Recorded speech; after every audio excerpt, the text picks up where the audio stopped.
Hello everyone, welcome to Rantbox. I'm John Clay, your usual host alongside Dee. How are you doing today, Dee? You good? Hey John, yeah, I'm good. Much better since we invested in a fan for the house. It's been boiling. Cool. Really excited to interview Alex today. Yes, so much so. Alex, you're there quite patiently waiting for us to go through our usual co-host, host nonsense. How are you? Talk to us. Yeah, I'm good. Sweltering. Luckily a little cooler today, so happier. Yeah, there was a bit of a thunderstorm, a slight one. I only saw lightning. I didn't really get that much rain where I am. But that's not really important right now. What is important is you've written a book. First, can we know a little bit about yourself before we delve into your take on hyperreality? A little bit about myself. This feels like one of those like matchstick moments where, you know, have you heard the story where you light a matchstick and you have to tell your life story in the time it takes the matchstick to sort of burn out? Well, you've got 30 seconds. Good luck. I guess I'm a writer. I've been writing about hyperreality for about 3 years. And reading for longer than that. That's probably appalling introduction. No, that's great. Mate, you beat the matchstick. You know, own it. It's a good day. I think I burnt my fingers. Burnt fingers notwithstanding, you've written a book. I feel it's more prevalent to the truth that you tell us what it's about. And the matchstick is twice as long, so you're okay. Okay, thank you. So the book was basically, I was interested in analyzing my life from the through the critical lens of Jean Baudrillard, who was a French philosopher and sort of cultural theorist working in the last century. And he came up with various sort of theories about simulations and how they have come to govern our lives. And I suppose the book, to a large extent, is about how his ideas have sort of come to fruition. And how we can analyze the way the systems and the structures that we occupy today can be viewed through his sort of philosophical sort of like outlook. So yeah, I suppose the book tackles some of these things. Obviously not all in their entirety. I'm not sure you could achieve that in a short 80-page pamphlet, essentially. I mean, that's what the book runs through, a tradition of that. So yeah, I think that kind of encompasses what the book's sort of dealing with. Sure. We have some questions for you. Dee, you have the magical power or the technological know-how to produce these questions for Alex on screen. Let's see if we can create the magic today. Okay, here we go. Just going to share my screen with you all and do a very fancy slideshow. Hold on a second. Oh, wow. Okay. I know, the technology. the future has arrived. So this is John's question. Yeah. Wow. So John, do you want to say your question out loud just for anyone who's maybe watching and for some reason can't read the text? Okay, for listeners, when did you first encounter Baudrillard, and was there any negative consequence of taking his red pill? Okay, so traditionally, I kind of was working in the, following my MA, I was working in sort of the areas of class consciousness and working class sort of politics. And I always found sort of the French post-structuralists a little bit convoluted. So I'm talking here about people like Derrida, Lacan, Foucault. I found them almost detrimental to class politics. But at the same time, you know, in my own life, you know, I'd be walking around, say, Primark, and I wanted to know why I felt like the lights were so bright. And I wanted to know why the world felt like it had been turned up a notch. And I was just doing a lot of reading, and every time I get the sort of French post-structuralist came up, there was this other figure who was like lurking in the background, whose name was kind of said with a little bit of distaste. So I was like, well, okay, who's this guy? Jean Baudrillard. And I started reading, and it made so much sense to me.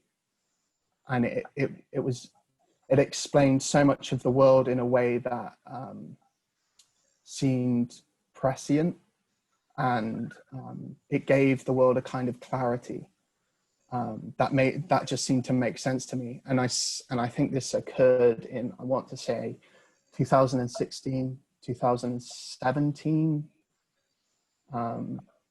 Yeah. So prior to that, I was sort of reading the classics, sort of like Noam Chomsky, who famously had sort of a problem with these post-structuralists. But famously, Baudrillard sort of wanted to distance himself from the postmodernists, you know. So yeah, that's kind of how I discovered him, sort of reading the library, I suppose. And was there any negative aspect to reading? Yeah, of course. I mean, someone described him as, so he follows the tradition of sort of Nietzsche.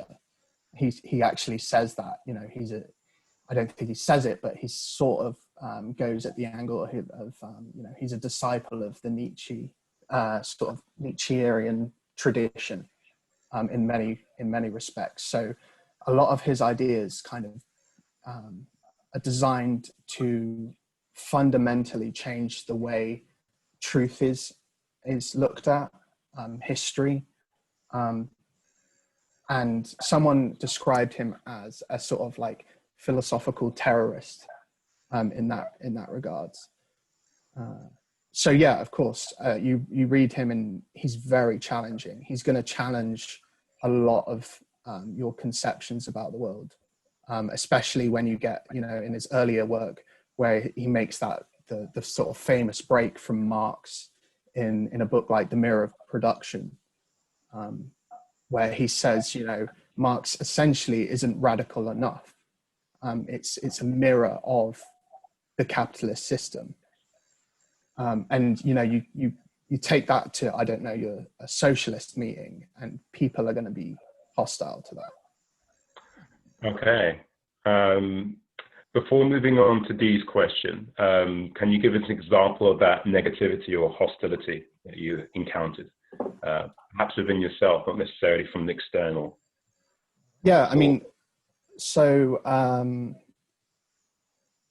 how do you translate a theory like the philosophy of Jean Baudrillard? How do you live a philosophy like that?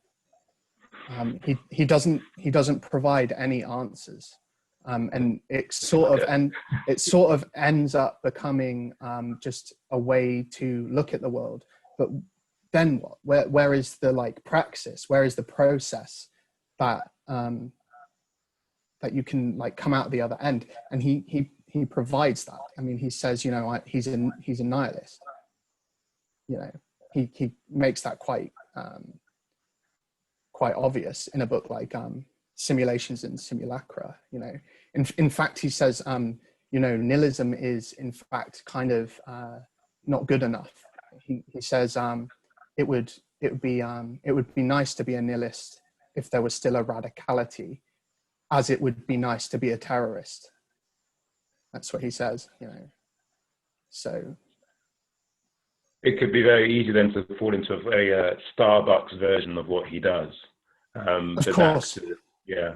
Yeah, of course. A whole video within itself. But Dee, I've spoken way too much you have a question. You have many questions.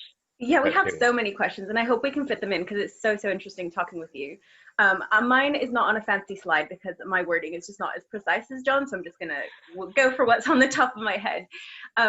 I thought you made a really interesting comment on page 13. Not that you're gonna remember what you said on what page, but you were talking about vegan activists in kind of not the most flattering way. So I just was really curious, like, what do you think of like veganism? I was a vegetarian for a decade, and then I moved to China, where it is almost impossible to have any kind of sort of dietary requirements at times. So I've also been a vegan.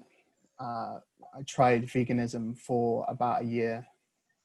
So I know where that people are coming from with these sort of diets, but that wasn't really the diet's not. I don't care really actually what people eat, but I think there's something else at the heart of something like the activism, and of course they make some fantastic points. You know, like I think I say in the book, they get two things right: the comfort of crotch drops and the analysis of legality as the product of power.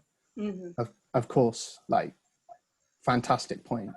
But I think there's a kind of element that feeds into perhaps a more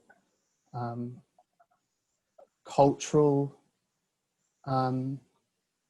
what's the word? A cultural manifestation where people want to feel like they're fighting for something, like they stand for something in a culture that kind of stands for nothing. So and I think something like veganism can provide someone with a framework that might make them feel sort of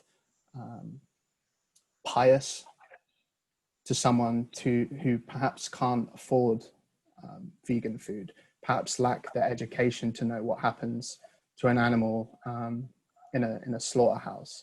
And to a certain extent, veganism is necessary, of course, to show people what happens, you know. But I'm kind of critical of some of the ways that they go about it at times, in terms of like telling people, you know, oh, you're a piece of shit because you're eating a hamburger. You know, you're not going to change hearts and minds by telling someone that. Does that make any sense? Yeah, it does. So it's not that the reason I ask is because I have lots of socialists in my circle, being in the kind of in the kind of group that we're in, and I've sometimes heard people say that you shouldn't bother to change that, so that little actions don't make a difference because we need like a whole revolution. And I kind of like so I was just curious whether it was that kind of approach, but it sounds like you don't disagree with veganism necessarily, but more the activism, the way that people express themselves around it. Yeah, of course. And this transcends veganism, doesn't it? I think I was using that as an example of how, they make some really good points, and perhaps we should move away from the consumption and brutal slaughter of animals. But at the same time, I think we need to think of, again, it boils down to the process. How do you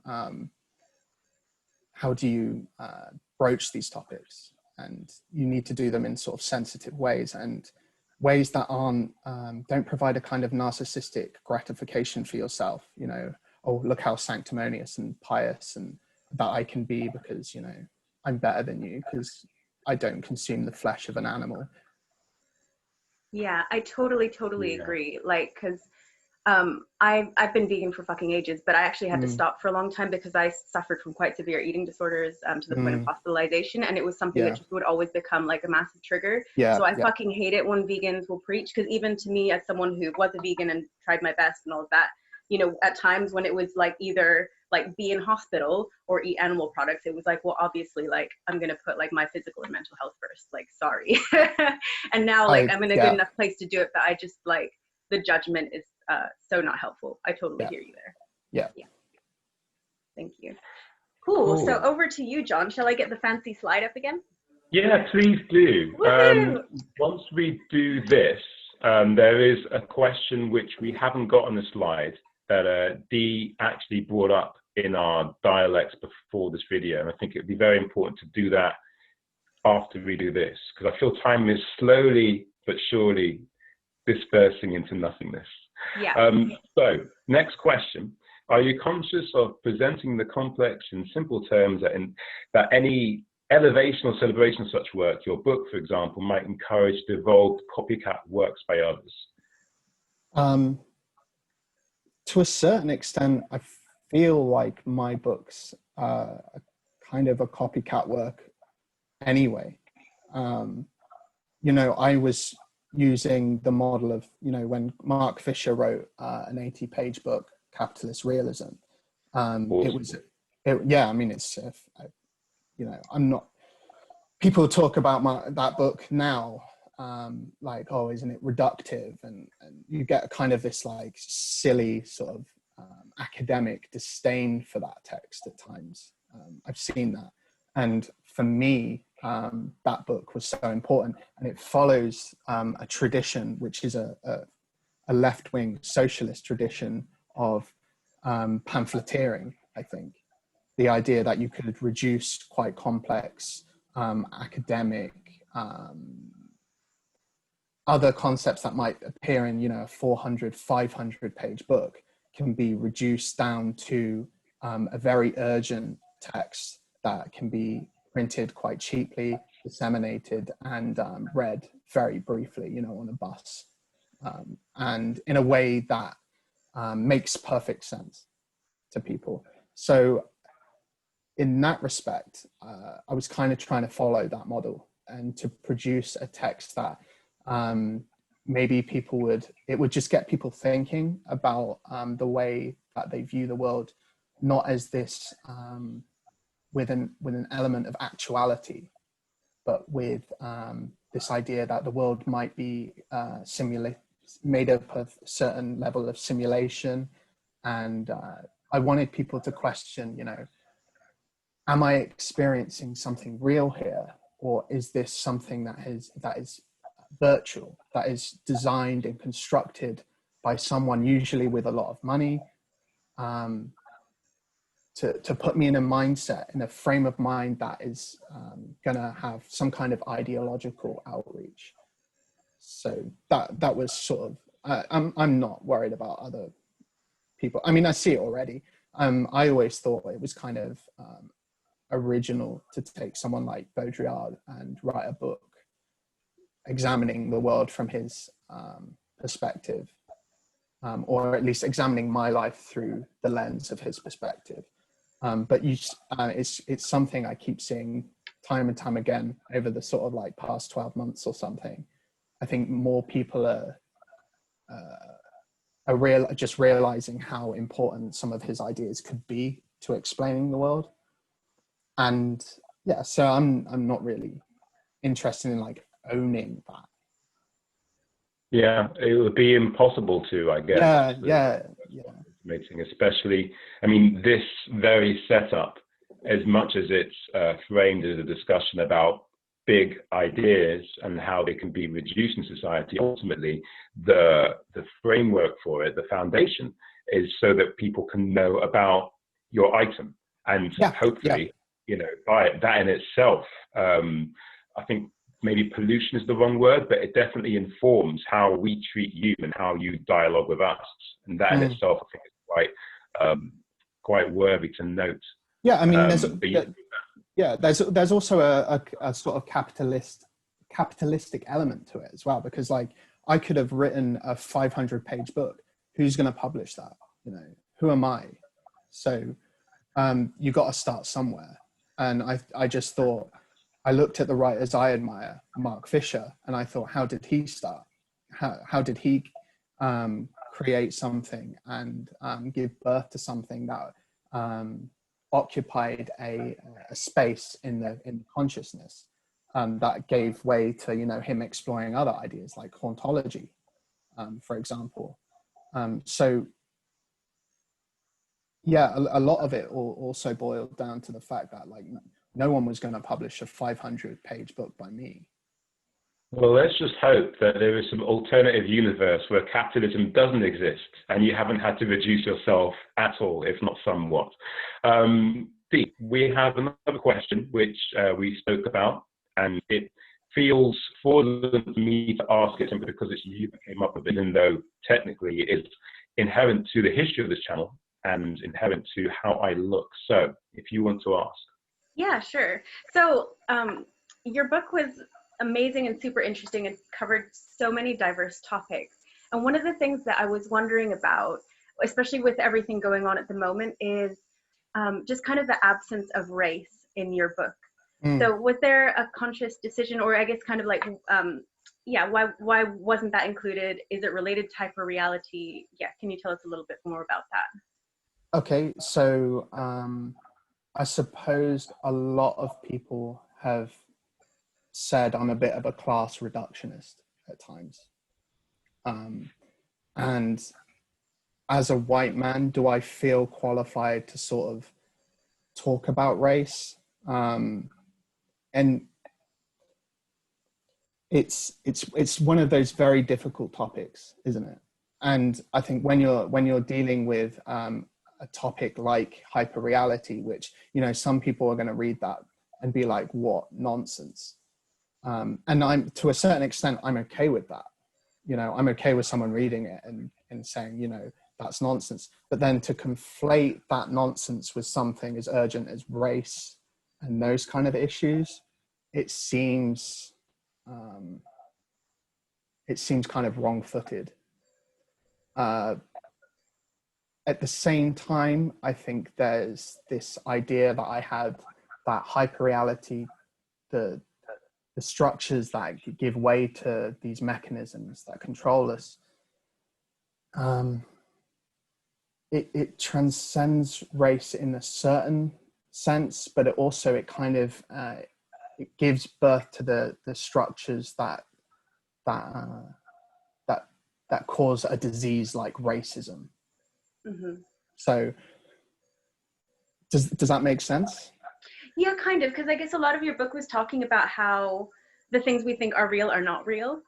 So you're talking basically about a lot of fake stuff, whereas racism is something that is very real in terms of its effect on the world and all of that. So I kind of see how that's like a tangential subject, because you're more presenting how things are illusions, whereas that's maybe perhaps out of the scope of what you're talking about. But I see with what you're saying there that it's kind of like some of the tribalism around the way that people align themselves with certain ideologies, ways of wanting to be perceived, marketing and segments and all of that can also fit in with the mindset of why people think in like racially tribal or racist ways. Yeah. Brilliant. Yeah, thank you. I have a follow-up question. Of course I do. If we have this idea that we can't, in this subject, talk about race, yet we can talk about issues of, say, safe spaces or sexuality, why do we treat one as less of a taboo than the other, dependent upon who it is that's asking the question, Alex? Very good question. I don't know. What keeps me up at night, Alex? That's all I do, thinking about questions to ask you. So if you think about questions, you think about answers. What would your answer be to my question?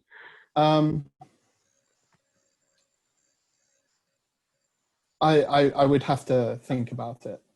You know, it would be very easy, wouldn't it, for me to give you some kind of response to that question without considering it. And I'm not in the business of answering questions that I wouldn't want to answer without actually thinking about it. And again, that's kind of our culture all over, isn't it? This idea that you know, you have to have answers for everything, and if you don't, then there's something wrong with you. Well, let's blame Jeremy Paxman, and let's also remember how good he has been. But let's do this deal for me, Alex. Can we do a follow-up interview where you do have an answer? Of course, yeah. Good answer. All right, so if we can move on to the next structured question. Is Cool. there, I hope there's one. There should be at least 2 more. Yes.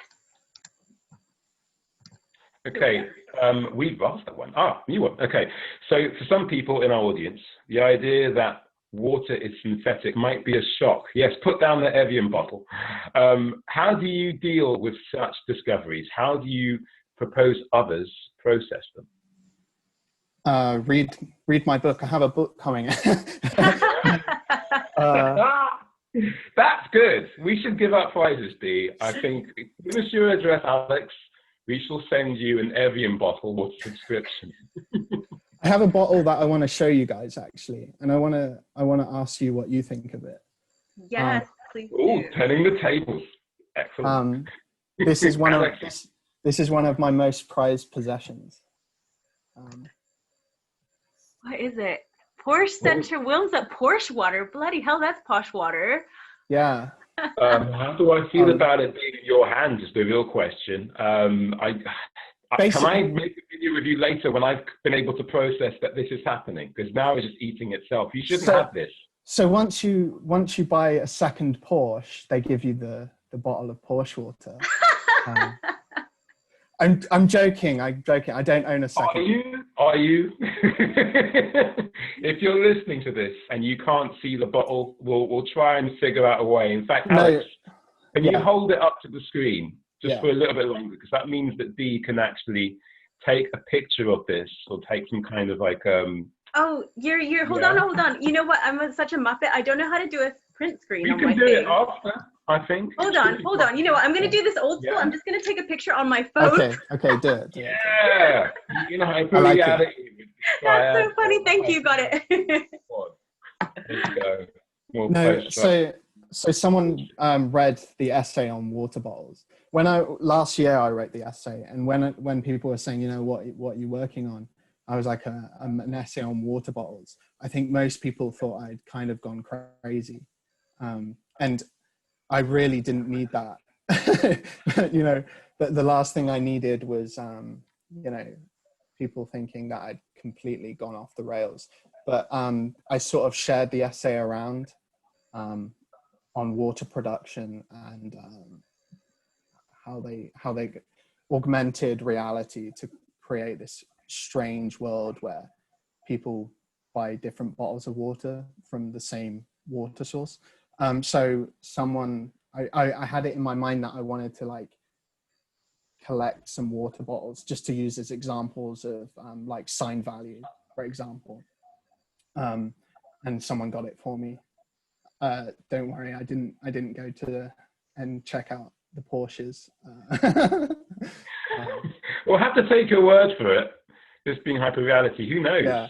This is when like Alex Mazey. I've never fucking met you before. It's messing with my mind. We're running out of time, and we have a lot of questions to ask. Dee, a question, or do you have another new question? So I have 2 more questions if we have time for them. So my next one was just you made a really interesting quote again around charitable donations. So you basically on one of the pages said charitable donations of anonymity are the worst kind of narcissism. It was so interesting. So what was it? What is it about? You didn't finish the rest of it. The rest of the sentence? What was the rest of it? I think I said something like it's the worst kind of narcissism. It's the masturbatory act of signifying to oneself. You know, so it's incredibly narcissistic sort of thing. But anyway, sorry, what was the rest of the question? Yeah, so obviously thank you for reminding us, because obviously the masturbatory part is very important for people to understand. So what is it about charitable donations that make you feel that way, and also especially about them being anonymous? To be honest with you, the that sort of section was more about the idea of charity as a way of changing the world, when in fact it's you know, the neoliberal systems kind of are about just taking someone who isn't functioning and getting them to reintegrate back into a system that is ultimately going to be dysfunctional. You know, it's kind of, it's like the illusion of change, the illusion of of creating any kind of structural changes. And I sort of talk about in the book about how it's actually people profit from this, don't they? People make a lot of money from charities. I talk about that as well. But I think in terms of the anonymous sort of donation, I think that's more about like the narcissism of the individual that is perpetuated in our society. Interesting. I know we don't have time to like go into these in oh, we do. Go for it. Okay, good. Because like I'm really curious about both aspects of that. Because like I totally hear you that, you know, in essence, if the system's still broken, you're just pouring water into like a leaky vessel, right? Like the problems are still there. But does that mean that we shouldn't do anything to help? Yeah, I mean, I'm happy to take that criticism on board. And I think there are plenty of people who are very genuine in wanting to, you know, to help people. But more and more, and this is only something I can say from my personal life, is like that kind of activism happens on a kind of grassroots level. And a lot of people aren't getting paid for it either. I'm not sure how much of, you know, I think of someone like Mark Goldring, the CEO of Oxfam, getting paid over £100,000 a year, who I think only recently revealed his expenses account, probably does drive a Porsche. And I wonder how genuine he is in actually wanting to change a system that has served him very well. Yeah, interesting. So kind of like, would charities want themselves to, because if a charity was successful, they'd make themselves extinct at some point, I suppose. Yeah, I think so.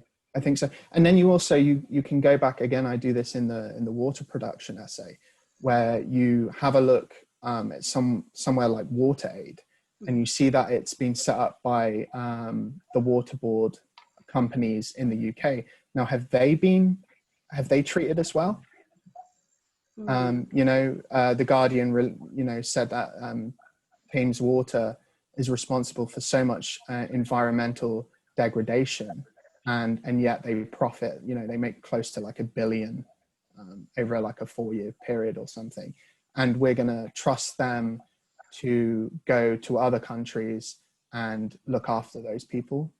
Yeah, I guess so. It kind of sounds more like I don't want to put words in your mouth, but the way that I'm interpreting what you're saying is it sounds like we should be very cautious about the organizations that we give money to and how that's going to be effectively used. And it kind of sounds like some of the smaller ones, just from my own experience, might be more less top heavy. So sometimes when you actually directly donate to someone's GoFundMe, or there are people who have on the ground created like things, but without huge structures, then that money goes effectively. So, I mean, that's a huge question just in terms of course. Like, I don't think you're going to get people to run a big business for little money, because that's just, I don't know. I mean, I hear that though all of the time, like, oh, you know, we want a good CEO running our company, so we need to pay him well. And it's like, okay, but like, I get very frustrated. You know, I walk down a high street. I'm from the north of England. I walk down a high street in one of the most economically deprived areas in the country, and you have people panhandling for donations. And then you go and have a look at these charities, and you find that, like, I don't know, 70 pence from that donation is actually going to implement change. And then you go and have a look at what implementing change is, and you see maybe 50% of that will go to some kind of bureaucratic structure where, you know, it's paying people's wages, usually people who are on wages that are 3 times the national average. And you soon, when you, I guess the whole, you know, you follow the money, you realize that at the end of it, what's changed, you know, what's actually changed here, other than perpetuating a system that is generating money for bureaucratic structures that don't care about anyone, really. I mean, and yeah, perhaps I'm incredibly pessimistic here. Yeah, I believe you are. yeah, I'm happy to take that charge. The only difference is, like, I've been down to like church poverty actions, and I've been like, no one there is getting paid money, you know, no one there is getting an expenses account. You know, people bring what they can. People will bring food. People will give their time and their labor to trying to help people. And I think at that grassroots level, change is more likely to manifest than it is in, you know, in an office. But at the same time, you're right. Maybe I'm probably talking out of school, aren't I? I have no experience in charities. I've worked in one, so. I would like to lend my experience very quickly, because I'm so conscious of time going. We have to do follow-up videos, Alex. Your life yeah, no, of course.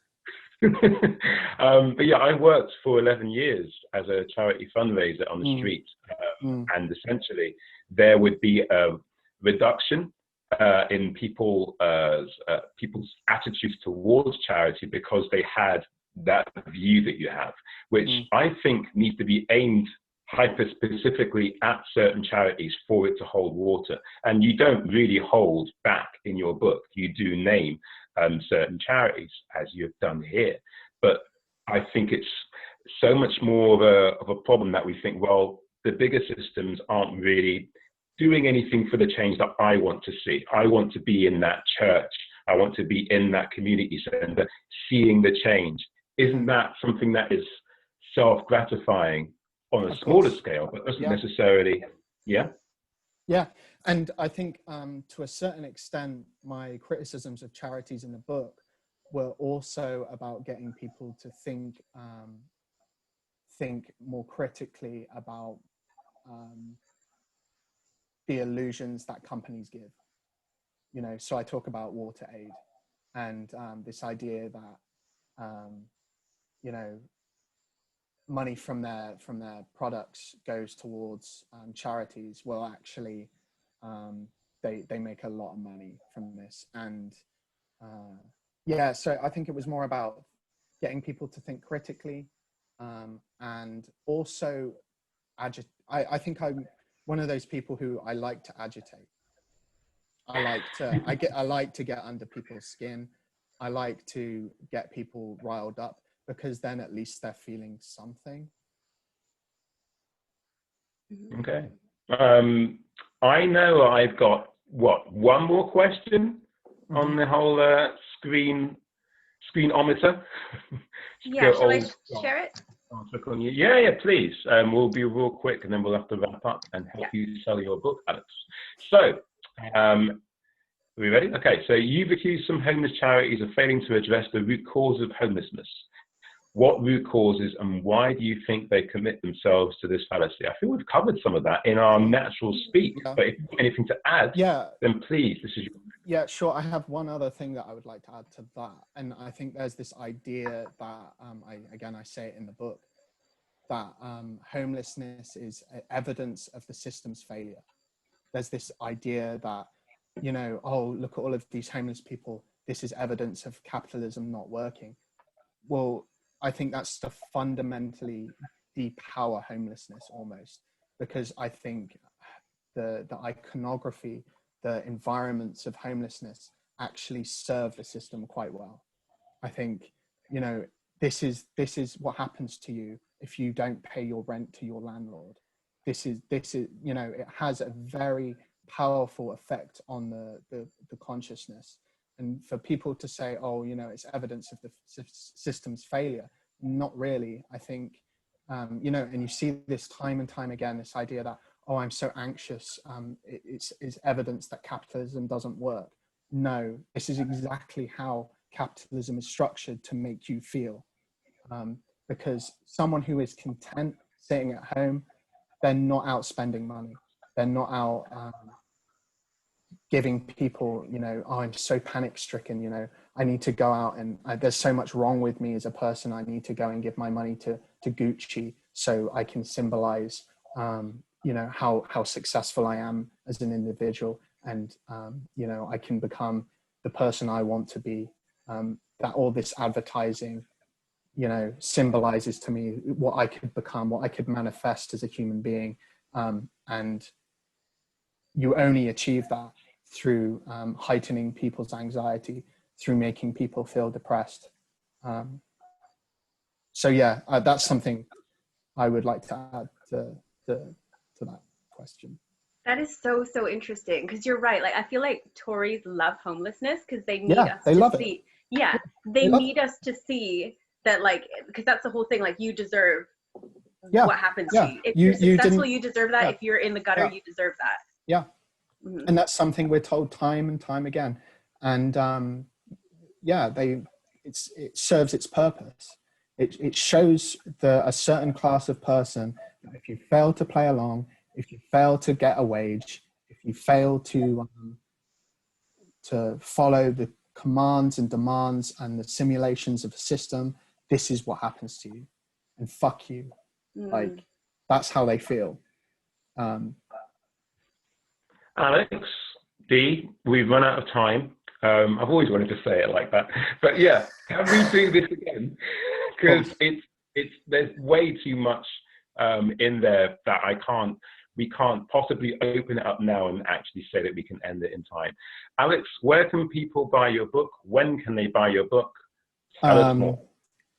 There is a collection of poetry coming out in September from a small indie publishing house called Bad Betty Press. There's going to be a foreword by Rachel Long. I have 2 poems in that collection. I want people to go buy that. I think that's going to be really cool. My book is with Broken Sleep Books, and that's out in October 30th. Living in Disneyland. So. Do you feel there's a problem bringing it out so close to Halloween? No, I like it. It's spooky. We'll leave it on that note. Fantastic. Where can people find you online, Alex? Just Google Alex Mazey, Mazey. I'm sure my Twitter will come up. And I also want to thank you guys for having me on the show. We definitely have to do it again. I really enjoy. And I love these videos that you're putting out on Rantbox. I think I binge watch them. So. Oh wow. Okay. Good stuff. And apologies for anything that we may have left out in various different topics. We will return to them as much as possible. Dee, where can people find you? So you can find me at, oh shit, I'm on a social media detox, aren't I? So you can find me, but I won't be there, at DeAnna Brujx. I shall link it in the comments to Rantbox. Like, Rantbox is literally the only place I'm actively online now because I'm taking a month off. But yeah, I do music and poetry and things at DeAnna Brujx on Instagram and Facebook, the Necessary Evils. Cool. And John, how about you? Where can people find you? I don't know. You're just going to have to guess. That's just your mission if you wish to choose to take it. But yeah. oh, really? God, if only I could be. So it's time for us to go. I hope you guys enjoy this. We do Rantbox every Friday because that's just how angry we are at the world, but also hopeful in many different ways. Thank you and have a wonderful day or evening. Thank you. Thank you.